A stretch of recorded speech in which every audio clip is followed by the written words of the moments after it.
More and more migrants are beginning to find compassion toward the disabled on the shores of New Zealand. Canterbury met with two families who've made New Zealand their home for special reasons.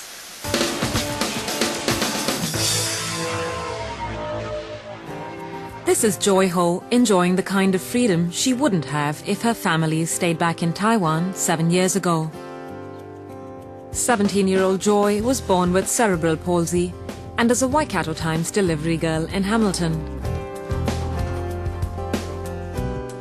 It gives me time out from school, homework, and yeah, I like just riding on my specialized bike and feeling the wind and the nature. Joy's family is just one out of hundreds who've made New Zealand a home to give their disabled children a better future. Social prejudice and the lack of acceptance is now a thing of the past for Joy and her mother, Kathy.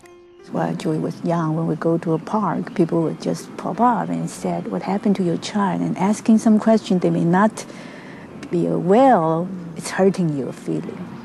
She's very independent and very confident of herself. And the confidence may be something you couldn't expect if you live in an Oriental society where people really discriminate people with disability a lot.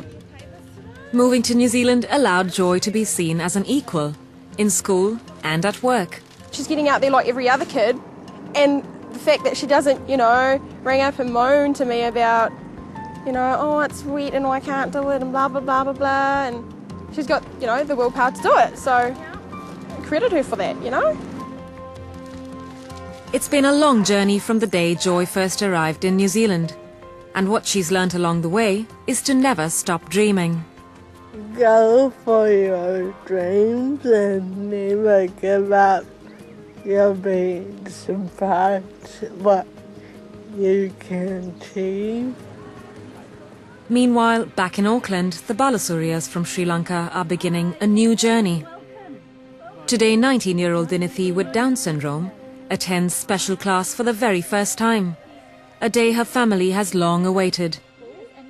It's an overwhelming day for Dinithi, whose confidence was shattered after she quit school in Sri Lanka a year ago. I have seen tears in Dinithi's eyes. She could not express that, but that was the way that she expressed her feelings. She was very upset, she was unhappy, and I could see the tears in her eyes. I did not want to see those tears. So I really wanted to change everything for her. Because if everybody has a right to be born on this earth, then everybody has the same right to be treated in the same way, without any difference.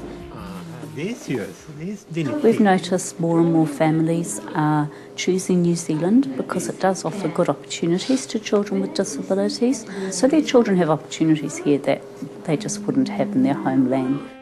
To enable Dinithi's schooling, the Balasurias had to apply for funds from the Ministry of Special Education, a tough but necessary process. Today I'm really happy because my daughter could come to a good school and she got this funding. And I know that she's in good hands and all the staff is very encouraging.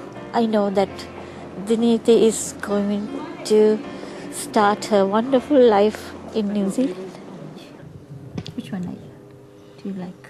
Migrants moving here for their children with disabilities may mean cost to the government is on the rise.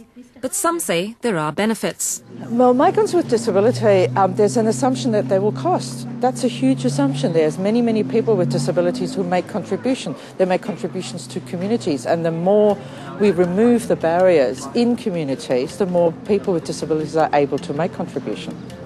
So if we think that disabled people cost money, it's just that barrier's in our head rather than in the reality of a medical condition.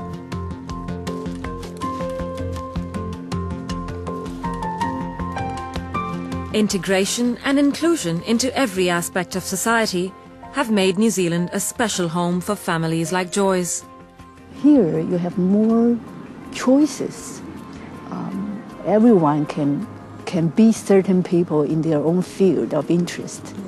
So that's something I think New Zealand can be very proud of. And for Joy, taking pride in her independence in New Zealand may just set her on the path to realizing her dreams. Well, that's all we have for you this week. If you'd like, you can also watch our program online at www.tvnz.co.nz. Keyword Asia Downunder. And if you have any community notices, you can email us at asiadownunder@extra.co.nz. Thank you for watching, and until next week, ka kite anō. This program was made with funding from New Zealand On Air.